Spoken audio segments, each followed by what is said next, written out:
बिस्मिल्लाहिर्रहमानिर्रहीम। अस्सलाम वालेकुम। आप देख रहे हैं मेरे यूट्यूब चैनल ईशल इस्लामिक वज़ाइफ एंड बयान्स। हज और उम्रे का किसका दिल नहीं करता। जब हाजी उम्रे को या हज को जा रहे होते हैं तो हर एक का दिल करता है कि वो मक्का और मदीना जाए।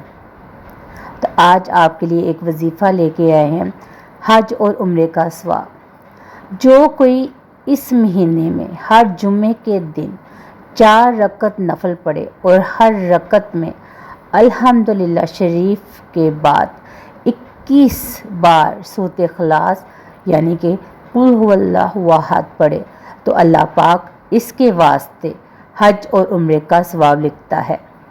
तो मोहतरम नाज़रीन, तो आपने ये दुआ लाजमी करनी है। जितनी भी दिल में तड़प है इंशाअल्लाह ताला कामयाबी ज़रूर मिलेगी। और दुआओं में याद रखिएगा। और जो मेरे चैनल पे नए हैं वो मेरे चैनल को लाइक, सब्सक्राइब और शेयर ज़रूर कर दीजिएगा। और साथ दिए गए बेल आइकन के बटन को ज़रूर प्रेस कीजिएगा ताकि मेरे आने वाली हर वीडियो का नोटिफिकेशन आपको मिल सके बआसानी से। मिलते हैं अपनी अगली वीडियो में। मुझे दीजिए इजाज़त। अपना रखिएगा ख्याल। मुझे दीजिए इजाज़त। अल्लाह हाफिज़।